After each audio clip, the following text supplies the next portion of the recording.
السلام عليكم ورحمة الله. أهلا بكم أصدقائي. إن شاء الله النهاردة هنتكلم عن إزاي تبيع الكورس بتاعك بشكل أوتوماتيكي من خلال فانل فري كورس، فانل احترافي الجميع بيستخدمه، فانل أثبت إن هو نجاحه، فانل اتعمل قبل كده مخصص للكورسات والبزنس التعليمي بشكل عام. فخليك معايا واحدة واحدة، إن شاء الله هنعرف كل شيء النهاردة، إزاي نبيع الكورس بتاعنا وإزاي نعلي أرباحنا وإزاي نزود قاعدة عملائنا بشكل كبير وبشكل احترافي ومدروس. بسم الله الرحمن الرحيم. بس قبل ما نبدأ اتمنى تشترك في القناه وتفعل زر الجرس علشان يوصلك كل جديد، وده بيدعمنا بشكل مباشر وغير مباشر، فمتشكر جدا ليك.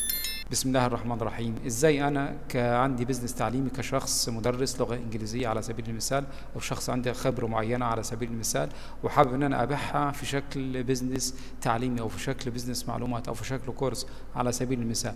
فازاي انا ابيع الكورس ده واعلي الكونفرجن ريت، معدل التحول، واعلي مبيعاتي بمعنى اصح، وازود قاعده عملائي علشان يشتروا مني مره واثنين وثلاثه واربعه فيما بعد. اللي ما يشتريش النهارده يشتري بكره، اللي ما يشتريش بكره يشتري بعده. باللغه العاميه خلينا نتكلم بالطريقه دي. ازاي كل الكلام ده تقدر تعمله من خلال شيء اسمه فري كورس فانل. يعني ايه فري كورس فانل؟ يعني انت بتعرض للعميل اللي ما يعرفنيش، اللي هو ما يعرفش مثلا علاء تعالى اشتري من عندي كورس. طبعا لا، هتلاقي انت مثلا من كل 100 عميل مبيعة واحدة، او من كل 1000 شخص مبيعتين. فبالتالي مش هو ده المطلوب. حتى لو انت بتعمل اعلانات، ما ينفعش العميل ما يعرفكش، ما عندوش وعي بيك. في منافسين تانيين شغالين بيبيعوا نفس اللي انت بتبيعه وبسعر ارخص، فبالتالي مبيعاتك هتبقى قليلة ومصاريفك في الاعلانات هتبقى كبيرة. طب ايه الحل للكلام ده؟ الحل ان احنا نبني علاقة مع العميل، علاقة ثقة مع العميل، يبقى العميل يبقى عارفني انا مين وببيع ايه. رقم اتنين، انا بدي للعميل شيء مجاني مفيد جدا، بيفيد العميل في الرحلة بتاعته وبيساعده في الوصول للهدف بتاعه. يعني الهدف بتاعه هحكي لك ازاي، بس خليك معايا. رقم ثلاثة، انا باخد الداتا بتاعت العملاء، الاسم والايميل ورقم التليفون، وبنكرر الاسم والايميل ورقم التليفون. مش كفاية الاسم والايميل فقط. الاسم والايميل ده انت ما بتعملش فلتر للعملاء. لو خدت التليفون بتعمل فلترة للعملاء، بتعلي الكونفرجن ريت وبتعلي بتجيب فلترة للعملاء. يعني بمعنى اصح، يعني عشان اوصلها لك، ان انت بتجيب العميل اللي هو فعلا هيدفع لك، فعلا مهتم، فعلا الفئة اللي هي مهتمة بالبزنس بتاعك. رقم ثلاثة، من خلال علاقة الثقة دي انت بتوصل للعميل ان انت هدفك خدمته وليس البيع فقط. فاحنا لو عملنا الثلاث حاجات دول من خلال الفنل بتاعتنا دي، هنقدر نبيع لنفس العميل بشكل متكرر وبشكل تلقائي لنفس العميل، بدون ما تدخل منك وبدون ان انت تعمل شيء اضافي او حاجه. انت هتعمل الفنل دي بس والاوتوميشن ده مره واحده بس، وهتدخل عليه ترافيك. الترافيك ده اللي هو عملاء بيزوروا الصفحه الاولانيه اللي هي الصفحه دي. ده ترافيك. الترافيك ده هنجيبه منين؟ من قناه يوتيوب هتجيبه، او اعلان على فيسبوك، او عندك سوشيال ميديا انت بتظهر فيها بنفسك، بتتكلم فيها، بتنزل فيها محتوى. المهم لازم تجيب ترافيك. يعني وليكن مثلا احنا عندنا قناه يوتيوب، حلو الكلام ده ترافيك، وعملاء قناه اليوتيوب اللي بيجينك على اليوتيوب جاي من فيديوهات طويله، اليوتيوب بيسخنهم لك لان الفيديوهات طويله فيها شيء تعليمي، اللي العميل اخذ فكره كبيره عنك او عن اللي انت بتقدمه. فلو لما العميل بيبدا يجي لك من المصادر اللي احنا بنتكلم عنها دي، مثلا يوتيوب او فيسبوك اد، اعلانات الفيسبوك مثلا، وخلينا نقول واي منصه تانية مثلا يعني، تمام، او سوشيال ميديا مثلا.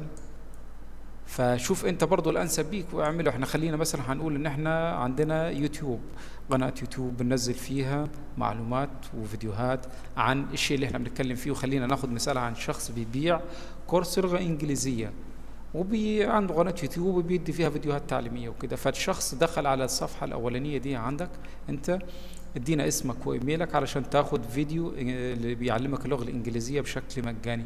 فالعميل هيدي لك اسمه وايميله والرقم التليفون بتاعه، وبعدين العميل بيدخل على صفحة ثانك يو بيج. ايه صفحة الثانك يو بيج؟ صفحة شكرا اللي انت اشتركت، شكرا ليك كعميل ان انت بقيت جزء من مجتمعنا، شكرا ليك ان انت اديت الداتا بتاعتك واخدنا بياناتك واخدنا رقم تليفونك والداتا بتاعتك بشكل عام. فلازم صفحة الثانك يو. طيب هي صفحة الثانك يو دي بتقتصر على ان هي ثانك يو بس، ولا ممكن نعمل فيها شيء تاني؟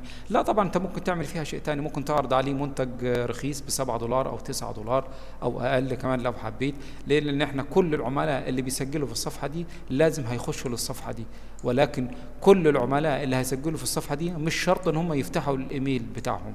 فاحنا بنقتنص الفرصة دي وبنستغل الفرصة دي ان كل العملاء اللي بيخشوا هنا هنعرض عليهم منتج مدفوع مثلا، او تواصل، وسيلة تواصل، بنسيب للعميل وسيلة تواصل علشان يتضمن اكتر، علشان نعرض عليه الشيء المدفوع مثلا يعني. ولكن مش هو ده الغرض دلوقتي، بس خليك معايا. فاحنا بنستغل الصفحة دي. طيب هل كل العملاء اللي بيخشوا الايميل ده بيفتحوه؟ مش كل العملاء طبعا، يعني 50% ل 70%، لكن في الوطن العربي خلينا نقول 50% مثلا كل العملاء اللي بيعملوا في الصفحة دي بيسجلوا فيها بيفتحوا الايميل بتاعهم الشخصي بتاعهم. طيب هل هو ده كافي؟ طبعا لا، احنا دي البدايه، بدايه الفنل بس، مكونه من 3 صفحات. اول صفحه صفحه الثانك يو بيج، صفحه الاوبتن بيج ماسك داتا العملاء. تاني صفحه صفحه الثانك يو بيج، وبعد كده بيوصل له اول ايميل للعميل في الشيء المجاني اللي احنا وعدناه به، الفيديو التعليمي او الكتاب الالكتروني او الورشه التدريبيه او الويبينار او اي شيء انت هتحدده مسبقا للعميل وهتعرفه للعميل هنا. اوكي، فبياخد الشيء المجاني من اول ايميل. تعال اتفضل خد الشيء المجاني بتاعك، وبنديله مثلا قيمه مضافه في الايميل برضه بنكتب له كم معلومه، وبنسيب له اللينك علشان يحمل الشيء المجاني او الدليل المجاني بعد ما بيفتح الايميل بتاعه. بس ما تنساش هنا في اللحظه دي لازم يبقى عندك عامل هو دبل كليك. ايه دبل كليك؟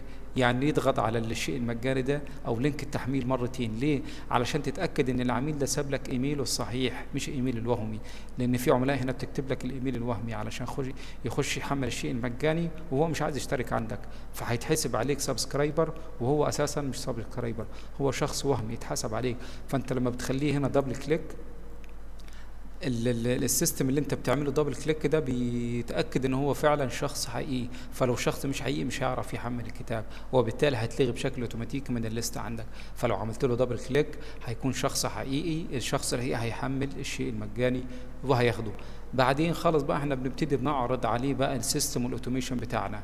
هقول لك ازاي برضه بنعرض عليه السيستم والاوتوميشن بتاعنا بشكل سهل جدا، بس خليك بعدين بنبدا في شيء اسمه اوتوميشن، او العميل بيخش في مرحله الاوتوميشن. خلاص العميل ادانا البيانات بتاعته ودخل على الثانك يو بيج، سواء اديت له انت شيء مدفوع او ما اديتلوش، او ربطته بوسيله تواصل، او هي صفحه ثانك يو بيج بس، او بعد كده دخل على الايميل الاولاني حمل الشيء المجاني اللي احنا وعدناه بيه، وبعد كده الايميل الاوتوميشن، عفوا الاوتوميشن المثبت مسبقا الاحترافي اللي انت عملته، بيستلم العميل من A to Z. يعني ايه بيستلم العميل؟ خليني اقول لك يعني ايه الاوتوميشن. الاوتوميشن ده عباره عن مجموعه ايميلات مثبته مسبقا، انت بتكتب فيها ايميلات معينه، ايميلات تسويقيه هدفها تسويق. خلاص احنا قمنا بالواجب مع العميل واديت له المجاني واديت له افاده وبنيت علاقه مع العميل واخدت الداتا بتاعته وكل شيء. فانت بتبدا هنا الشغل التسويقي بتاعك، بتبعت له ايميل اولاني تعال اشتري كذا كذا كذا مثلا، بتبعت له في قيمه برضه مضافه في الايميل تسويقي، وبتسيب له لينك الصفحه المبيعيه بتاعتك. ده اول ايميل. وتاني ايميل هكذا برضه بتبعت له شيء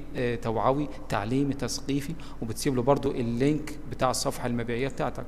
وثالث ايميل برضه هكذا بتبعت له شيء تعليمي وتثقيفي، وتسيب له لينك الصفحه المبيعيه بتاعتك. طيب ايه الصفحه المبيعيه دي؟ بتتكون من ايه الصفحه المبيعيه؟ هي الصفحه الرئيسيه في الفنل، هي اللي بتمحور عليها الفنل كلها بدءا من الاول الفنل لاخر الفنل. هو هدف الفنل كله ان هو يدخل العميل على الصفحه دي، هدف الفنل كله انه يخلي العميل يشتري. ازاي الكلام ده؟ احنا بنينا هنا علاقه مع العميل، احنا اخذنا الداتا بتاعت العميل. عارف انت لما يعني ايه تاخد الداتا بتاعت العميل؟ داتا العملاء دي من اغلى الاشياء في البيزنس، يعني اغلى من الطاقه واغلى من اسعار المحروقات واغلى من اي شيء. لما انت تاخد داتا العملاء علشان بعدين تقدر تبيع لهم تاني وتالت وتبني معاهم علاقه، هنا ده انت اخذت، يعني يعتبر انت عندك كنز بمعنى الكلمه. ما تستهونش بقاعده العملاء ولا القائمه البريديه اللي عندك، انت بنيت علاقه مع العميل، علاقه طويله المدى، هتبيع له عشرات المرات بل مئات المرات، وخصوصا لو انت قدمت شيء هنا شيء ليه قيمه. فاحرص على الكلام ده وما تستهونش بيه وما تستخسرش وما توفرش في الكلام ده، علشان الكلام ده هيعود عليك الدولار اللي انت بتدفعه هنا بيعود عليك مئات والاف الدولارات. فركز علشان خاطر تعرف ان تعوض تعبك وتعوض مجهودك وما تستنزفش فلوسك في الاعلانات. فركز في النقطه اللي جايه دي تحديدا.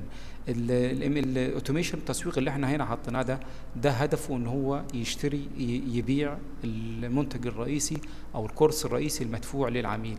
احنا وصلنا لان احنا بنقول الصفحه المبيعيه. الصفحه المبيعيه دي بتتكون من كوبي احترافي للعميل، كوبي اقناعي، كوبي يعرف المشكله عند العميل وان الحل عندنا احنا. بتتكون من ايه الصفحه المبيعيه؟ فيديو لازم يبقى فيديو في حد بيتكلم، في شخص بيتكلم، ويكون انت طبعا صاحب الكورس بتقول مشكله بيعاني منها العميل والحل بتاع المشكله دي في الكورس بتاعك او في الخدمه بتاعتك. يعني يفضل ان انت تقول مشكله وفيها الحل من خلال الكورس بتاعك او الخدمه بتاعتك. رقم اتنين بيبقى فيها كوبي اقناعي، كلام اقناعي. رقم ثلاثة بيبقى فيها سوشيال بروف، يعني تجارب عملاء سابقين. رقم أربعة بيبقى فيها قبل وبعد، يعني قبل شراء الكورس هيكون وضع العميل كذا مثلا، وبعد شراء الكورس بيبقى وضع العميل كذا. طبعا ده مش كلام كذب، ده كلام حقيقي.